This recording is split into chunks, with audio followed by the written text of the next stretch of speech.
네, 주간 전략 마켓 온입니다. SK증권 서초 PIB 센터의 박병호 차장 나와 있습니다.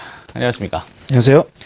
자, 박병호 차장이 이번 주에 본 글로벌 핫 키워드 무엇인지 화면을 통해서 한번 정리해보고 갈까요? 네. 직접 말씀 좀 해주시겠습니까? 예, 화면을 통해서 또 말씀을 좀 드려보도록 하겠는데, 여러 가지 이슈들이 이번 주에도 많이 예정이 되어 있습니다. 미국의 어니 시즌도 있고, 경제 지표도 물론 있지만, 전체적으로 본다면 제가 봤을 때는 미역의 실적 발표가 가장 중요할 것 같고요. 그리고, 원화 강세. 최근에 엔화 대비, 그 다음 달러 대비해서 원화 강세가 계속적으로 이루어지고 있는 모습인데요. 이러한 내용들 어떻게 전개가 될지 좀 관심을 좀, 주목할 상황이다라고 봐야 될 것 같고요. 그리고 가장 최대 이슈라고 봐야 되겠죠. 이번 주 금요일 날 중국 GDP가 4분기 GDP가 발표가 됐는데 이러한 내용들도 또 다른 이슈로 좀 부각될 수 있을 가능성이 높다. 마지막으로는 공정위에서 온라인 게임에 대한 표준 약관 제정하고 그다음 보급한다는 내용들이 나와 있는데 이러한 내용들이 아무래도 여러 가지 무슨 뭐 버냉키 의장의 연설도 있고 여러 가지 14일 날 디트로이트에서 모터쇼도 열리고요. 여러 가지 이슈가 맞물린 한 주이겠지만 제가 봤을 땐 그 중에서도 이러한 네 가지 정도를 우리가 좀 핵심 이슈로 꼽아 보시면서 이번 주 전략을 짜는 게 좋지 않을까라는 말씀으로 먼저 시작을 해보겠습니다. 네. 자, 화면을 보셨지만 큰 굵직한 이슈부터 해서 내부적으로도 있는 이슈들, 뭐 공정위의 온라인 게임 표준 약관 제정 이런 것들도 가져오셨는데 구체적으로 한번 더 풀어볼까요? 예, 일단은 뭐 어닝 시즌에 대해서 여러 가지 이제 말들이 굉장히 많이 있는데요. 지금 뉴욕 증시에서의 어떤 실적 발표 시즌이면 틀림이 없습니다. 그리고 여러 가지 기업들이 실적을 발표를 하는데 제가 봤을 때는 이번 주 17일 날 공개되는 인텔 그리고 뱅크 오브 아메리카의 실적이 가장 핵심이 되지 않을까라는 생각이 드는데 뱅크 오브 아메리카는 장 시작 전에 발표가 될 것이고요. 인텔은 장 끝나고 이제 실적이 발표가 될 것입니다. 그렇다면 우리나라 시간으로 18일 금요일 아침에 이제 그 결과를 접하게 될 수 있을 텐데요. 아무래도 인텔이라는 회사는 이제 나스닥, 다우존스, S&P 500 모두 속한 종목이기 때문에 제가 봤을 때 그만큼 굉장히 중요하지 않을까라는 생각이 드는데 예상치는 조금 좀 저조하게 좀 예상이 되고 있는 모습이어서 과연 이러한 내용들이 뉴욕 증시의 어떤 상승을 좀 이끌 수 있을런지 그리고 뱅크 오브 아메리카는 지금 최근에 뉴욕 증시를 이끌고 있는 은행주 중에 한 종목이면 틀림이 없기 때문에요. 이러한 내용들 가지고 있는 뱅크 오브 아메리카 물론 웨스파고가 이미 실적 공개를 했죠. 좋게 나왔죠. 근데 이러한 어떤 흐름에 발 맞추어서 괜찮게 나올지 여부 이런 것들이 좀 중요하지 않을까라는 생각이 들고 두 번째로는 원화 강세입니다. 그러니까 원화 강세 엔화 대비뿐만이 아니라 이제 달러 대비해서 원화 강세 계속적으로 이루어지고 있는 모습인데요. 아무래도 이러한 내용들 지금 현재 100엔당 1,180원 그리고 달러당 해가 1,050원까지 빠지고 있는 모습인데 이러한 내용들을 가지고 있는 정부로서는 지금 이제 지난주에 좀 금리도 동결을 했죠. 그래서 이러한 내용들 정부에서 어느 정도 좀 대책이 나오지 않을까라는 기대감도 좀 모아지고 있는 상황이어서요. 아무래도 이번 주 그런 어떤 환율의 흐름들이 계속적으로 진행이 될지 여부 이런 것들도 한번 이번 주에 중요한 이슈로 좀 생각을 해봐야 되지 않을까.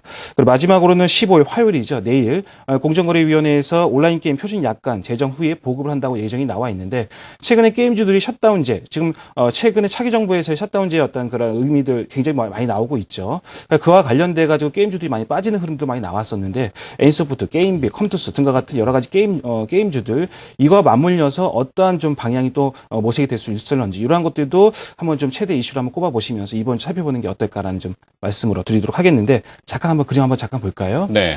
인텔 주가 한번 잠깐 보겠습니다. 최근에 인텔이 많이 빠졌습니다. 지금 뉴욕 증시하고 다르게 움직이는 그런 경향이 나왔었는데요. 최근에 실적 발표를 앞두고 조금씩 바닥을 잡는 듯한 그런 모습이 나오고 있는데 이러한 내용들을 가지고 있는 인텔이 추가적으로 올라갈 수 있을런지 이러한 것들이 뉴욕 증시 향방에 중요한 걸림돌 어떤 버팀목이 되지 않을까라는 생각이 들고 두 번째는 뱅크 오브 아메리카 잠깐 보겠습니다. 뱅크 오브 아메리카는 인텔과 다르게 그동안 다우존스, 나스닥, S&P 500 그러니까 뉴욕 증시를 주도했던 종목에는 틀림이 없습니다. 근데 여기서 어떤 나쁜 실적 이후에 추가적으로 하락하려는지 아니면은 좋은 실적 이후에 또 추가적으로 올라는지 이러한 것들이 아무래도 뉴욕 증시 향후 어떤 그 다우존스가 13,600 돌파될런지 이러한 것들을 가늠한 데 있어서 중요한 잣대가 되지 않을까라는 생각이 들거든요. 그래서 이런 어떤 기업 실적 좀 중요하게 살펴봐야 되겠다는 말씀으로 드리겠습니다. 네. 자, 기업 실적도 미리 좀 봤고요. 금요일 날 또 중요한 이벤트죠. 이 중국의 GDP 성장률 4분기께 나오는데 어떻게 보고 계십니까? 네, 우선은 제가 봤을 때는 여러 가지 제가 말씀드렸던 이슈 중에서 가장 중요하지 않을까라는 생각이 드는데요. 바로 중국의 4분기 GDP 발표가 되는데요. 지금 시장 컨센서스는 7.8% 성장으로 지금 나올 것이다라는 예상이 좀 나오고 있는데 전분기에서는 한 7.4%였으니까 좀 증가가 될 수치죠. 그러니까 이와 함께 여러 가지 내용들이 좀 많이 나오고 있는데 아무래도 3분기를 저점으로 해서 중국 경제가 반등하는데 어떤 시그널로 우리가 좀 해석해야 되지 않느냐라는 여러 가지 레포트도 좀 나오고 있는 상황입니다. 그렇기 때문에 중국 경제의 회복은 아무래도 전반적으로 봤을 때 세계의 어떤 소비 시장의 회복으로 우리가 좀 인과관계로 좀 성립할 수 있는 부분이 있기 때문에요. 제가 봤을 때는 어떤 중국의 4분기 GDP 발표와 함께 그 수치와 함께 추가적으로 글로벌 증시가 한 단계 더 레벨업 되느냐, 도약하느냐, 아니면은 여기서 잠시 또 멈추고 추후에 어떤 그 흐름을 좀 지켜보느냐, 이런 어떤 과정의 어떤 그 한 자태가 되지 않을까라는 생각이 들거든요. 그렇기 때문에 이번 주 금요일 날 세계의 어떤 세계 시각은 아무래도 중국 경제, 중국의 GDP 발표에 한데 모아져 있는 모습이기 때문에 이와 함께 아무래도 지금 어떤 수치가 나올런지 아니면은 예상보다 더 높게 나오는지 아니면은 예상보다 좀 저조하게 나오면서 중국 증시의 흐름들은 어떻게 나올런지 지금 현재는 한 2% 정도 상승이 나오고 있는데 이러한 기대감이 좀 모아지고 있는 모습이거든요. 그렇기 때문에 제가 봤을 때는 이런 어떤 중국의 GDP 발표 요거를 가장 최대 이슈로 삼아 보시고 이번 주 전략을 짜보는 게 보다 더 현명한 방법이 아닐까라는 거에 대해서 말씀을 드리겠습니다. 네. 자, 상해 종합주가지수가 오전에 2% 이상 상승해서 지금 오전장을 끝내놓고 오후장 준비 중인데요. 중국의 이런 관련된 이슈를 우리 증시하고 풀어서 연관 지은다면 어떤 영향을 줄까요? 중국 하면은 여러 가지 관련된 종목이 많습니다. 전통적으로 봤을 때 뭐 석유화학이나 철강이라든 이러한 종목들 같이 연동돼서 움직일 수 있다라는 얘기들이 많았기 때문에 그와 관련된 종목들 물론 움직일 수가 있는데 그거는 아니다. 예전엔 그랬지. 요즘에는 중국은 이제 더 이상 공장이 아니라 슈퍼마켓이기 때문에 소비 시장이기 때문에 소비와 관련된 종목들이 많이 움직일 것이다라는 얘기들도 지금 설득력을 얻고 있는 상황이죠. 근데 그러한 종목들도 많이 움직이고 있고요. 그렇기 때문에 제가 봤을 때는 GDP 수치가 올라갈 수 있는 그런 가능성이 점쳐지고 있는 모습이기 때문에요. 석유화학이라든지 철강이라든지 물론 정통적으로 수혜받을 수 있는 종목에 대해서 관심을 좀 가져볼 필요가 있겠다는 생각이 들고요.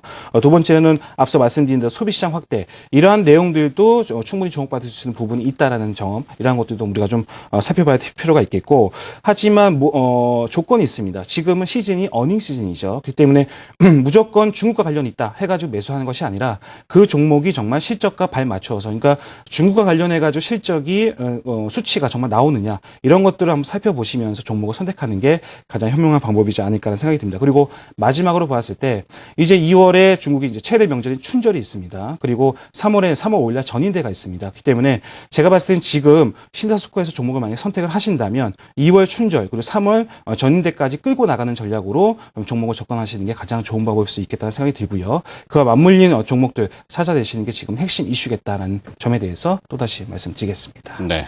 자, 힌트를 주셨습니다. 그와 맞물리는 종목들. 어떤 종목들이 연관성이 좀 깊어 보입니까? 우선은 제가 봤을 때는 IT 죄송합니다. IT와 관련된 종목들에 대해서는 뭐 계속적인 관심이 좀 필요하지 않을까 생각이 듭니다. 왜냐하면 이제 소비 시장이 확대가 되는 것이기 때문에 우리나라의 IT, 뭐 가전이라든지 TV, 그다음 핸드폰 이러한 종목들이